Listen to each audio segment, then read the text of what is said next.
कई दिनों से मैंने आपको दिखाया कि पाकिस्तान के हालात बद से बदतर हैं। लोग कह रहे हैं मोदी जी बचा लो, लेकिन आज ये नहीं कह रहे हैं बचा लो, आज कह रहे हैं मिला लो मोदी जी।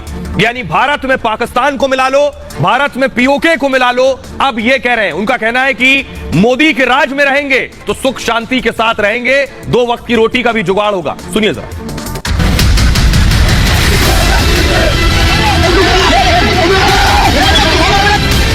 पाकिस्तानी ऑक्युपाइड जम्मू कश्मीर और मकबूजा गिलगित बल्तिस्तान को भारत का जो है वो दोबारा से आईनी हिस्सा बनाया जाए। हमें सिर्फ प्राइम मिनिस्टर मोदी चाहिए जो इस मुल्क के टेढ़ों को सीधा करे।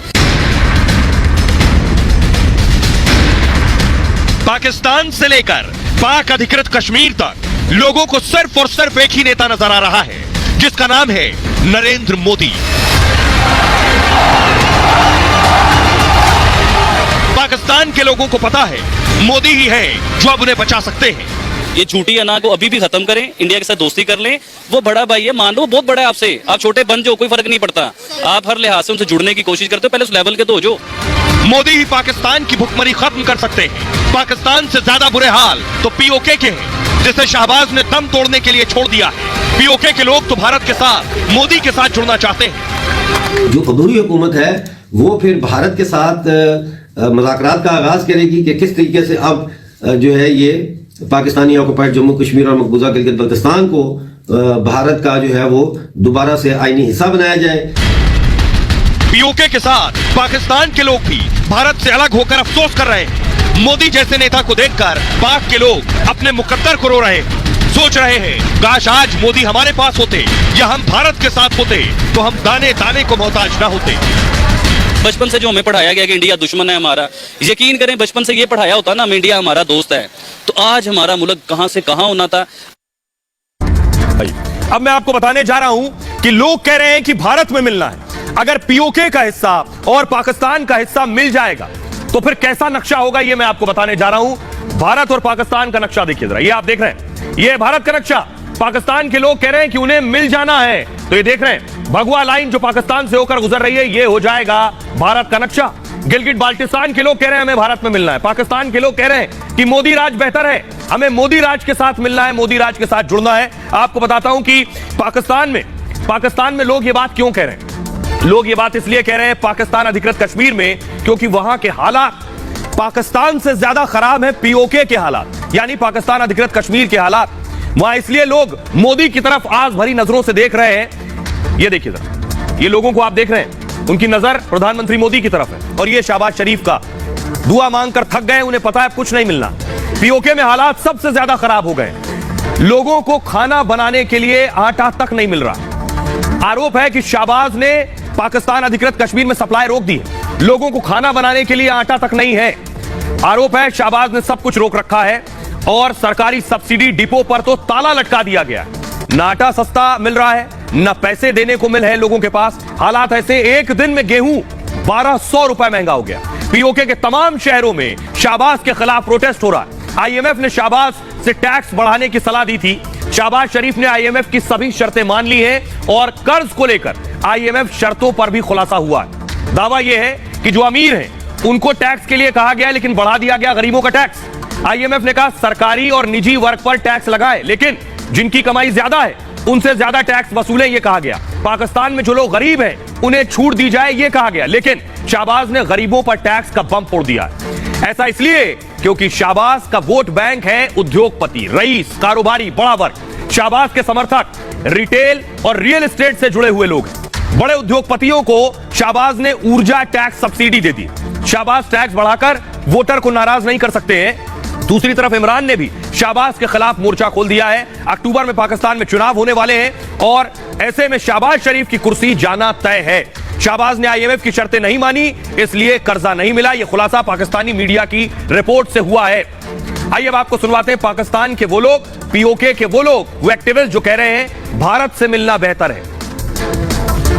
इस वक्त ये है कि पाकिस्तान बकौल पाकिस्तानी वजीर दिफा आसिफ ख्वाजा के दिवालिया हो चुका है। पाकिस्तानी ऑक्युपाइड जम्मू कश्मीर और मकबूजा गिलगित बल्तिस्तान को भारत का जो है वो दोबारा से आईनी हिस्सा बनाया जाए। हमें मोदी मिल जाए हमें तो नहीं नवाज शरीफ चाहिए, ना बेनजीर चाहिए, ना हमें इमरान खान चाहिए, कोई भी नहीं, जनरल मुशर्रफ भी नहीं चाहिए हमें सिर्फ प्राइम मिनिस्टर मोदी चाहिए।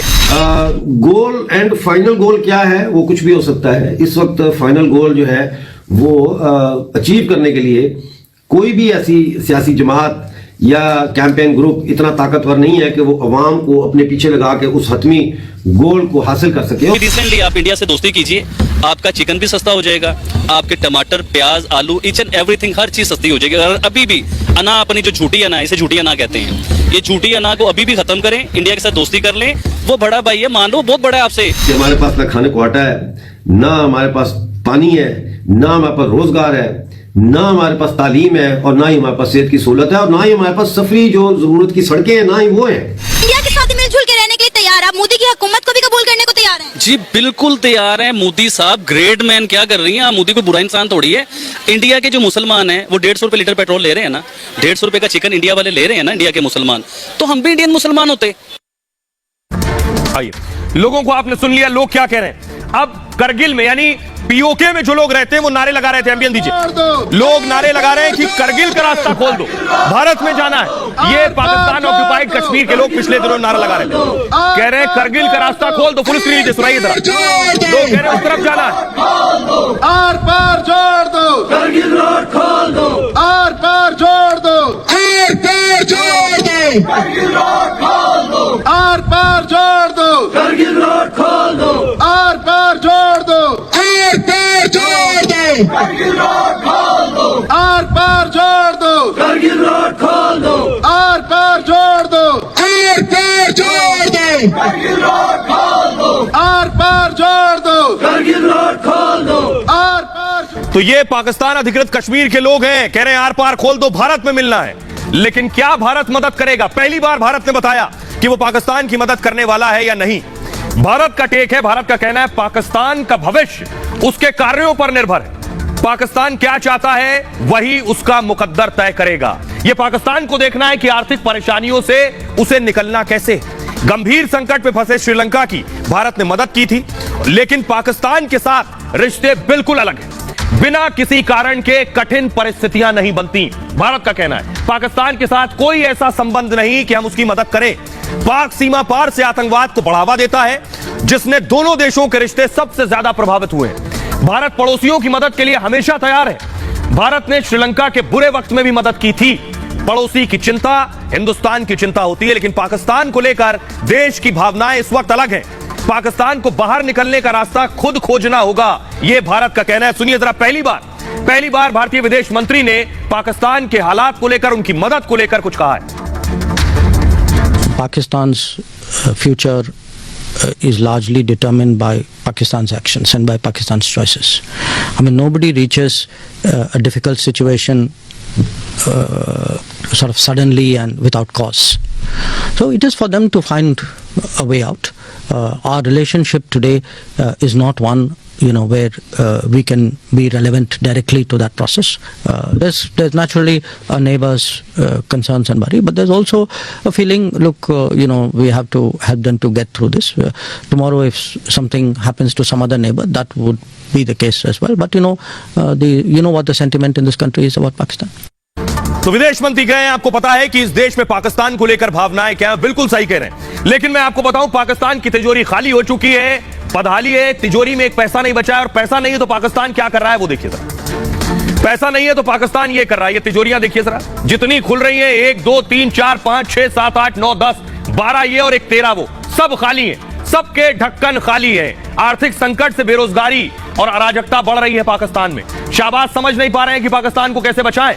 ये नोट आप देख रहे हैं, ये जो नोट हवा में उड़ रहा है और उड़ता हुआ दिखाई दे रहा है, बस ऐसे ही कुछ नोट बचे हैं। आईएसआई का सीक्रेट सर्विस फंड जो है वो भी सीमित कर दिया गया।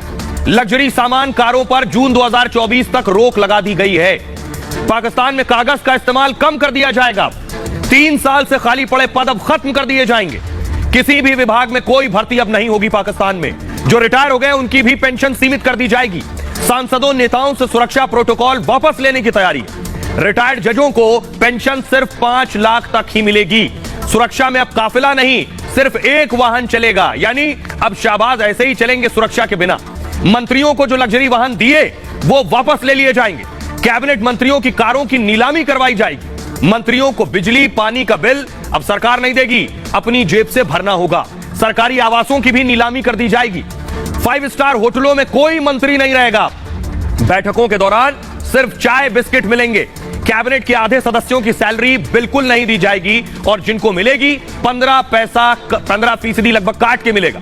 किसी भी सहयोगी स्टाफ को भी साथ नहीं ले जा सकेंगे।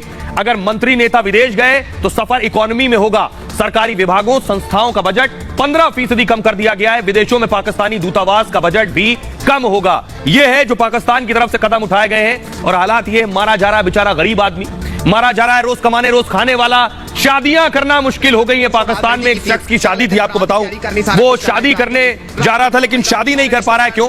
इसलिए शादी नहीं कर पा रहा है क्योंकि पेट्रोल के दाम बढ़ गए। गाड़ी से जाएगा कैसे, लोग कैसे आएंगे? सुनिए। मैं पता नहीं किसी बेली यार मिहनत किया लभ्या रिश्ता लभ के सारा कुछ परसों रात मेहंदी की थी तो अगले दिन बरात की तैयारी करनी, सारा कुछ करना, बरात जानी सी। रात पेट्रोल महंगा हो गया, सारे रिश्तेदार इनकार करता ही नहीं आ सकते, भाई पेट्रोल बड़ा महंगा।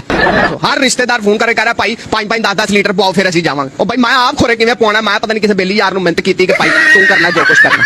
उनको के पैदल आ जाए वहां से, पैदल आ जाए कि ये बंदा पूछे नाल वाली गली जाना है, चंगा बड़ी दूर बरात यार को 25-30 किलोमीटर सफर है। सब अकेले चले जाए को 2 बंदे नाल गवाह भी तो चाहिए ने कि अकेले चले जाए। मैं किहो जिहा निकाह हो रहा? लड़कियां लोग पेट्रोल महंगा भाईजान, अकेले में आ गए, कोई बात नहीं, गवाह बाद में डाल। उन्होंने मैं क्या कहते फिर तू भी ना, कोई मसले वाली गल नहीं है। हुण बंदा किधर जाए? लड़की क्या रिश्तेदारों में हुआ है या बाहर से हुआ है? कहां से यार तू ये छड़ हो गया किसी तरीके नाल। 100 दरबार की चादर लाई, 100 जगह मिन्नतां तरले कीते ने, 100 नफल मंगे। अब आपको बताते हैं किन किन कंपनियों पर ताले लटक गए। क्यों? क्योंकि कुछ है नहीं तो बड़ी बड़ी कंपनियों पर ताले लटक गए। कंपनियों की तस्वीर मैं दिखा रहा हूं, देख रहे हैं। शहबाज शरीफ दरबान बनकर बाहर बैठे हैं, कंपनियां ताला लगाकर चली गई हैं। कौन सी कंपनी है ये मैं आपको बताऊंगा। सबसे पहले Gandhar tyre and rubber company, automobile के लिए टायर और ट्यूब बनाती है कंपनी। 13 फरवरी से अपना प्लांट बंद कर दिया है इसने। कहा है कच्चा माल का आयात नहीं कर पा रहे हैं इसलिए बंद कर दिया है। दूसरी सुजुकी मोटरकॉप, जनवरी में मैन्युफैक्चरिंग प्लांट पर ताला लगा दिया है। कहा है मैन्युफैक्चरिंग के लिए पुर्जे ही नहीं मिल रहे हमें तो चलाएं कैसे। इंडस मोटर्स, पाकिस्तान में मैन्युफैक्चरिंग प्लांट इन्होंने भी बंद कर दिया अपना। आयात पर बैन के बाद ताला लटका दिया है। बलूचिस्तान व्हील्स लिमिटेड, पिछले साल दिसंबर में कंपनी पर ताला लटकाया था इन्होंने। कहा है कम बिक्री के चलते प्लांट बंद कर दिया है। KSB pumps company, industrial pumps बनाने वाली कंपनी ने भी ताला लगा दिया है। यह हाल है उन जगहों के। उनका कहना आयात पर प्रतिबंधों के चलते हमने यह फैसला लिया है। ये हालात है कंपनियों के। अब आप अंदाजा लगाइए पाकिस्तान के माली हालात क्या है। अब मैं आपको दिखाने जा रहा हूं कि कैसे तालिबान घुस रहा है। ये देखिए जरा, तालिबानियों को पता चल गया पाकिस्तान के पास आटा रोटी दाल भी नहीं है तो बारूद या गोली का इंतजाम कैसे करेंगे इन्हें रोकने के लिए। तो ये तालिबानी देखिए पाकिस्तान के अंदर घुस रहे हैं। ये वो तस्वीरें हैं, फुल स्क्रीन लीजिए जरा इसे। अब ये तालिबानी अंदर घुसकर आटा नहीं बांटेंगे, फूल नहीं देंगे, अंदर जाकर गोलियां चलाएंगे।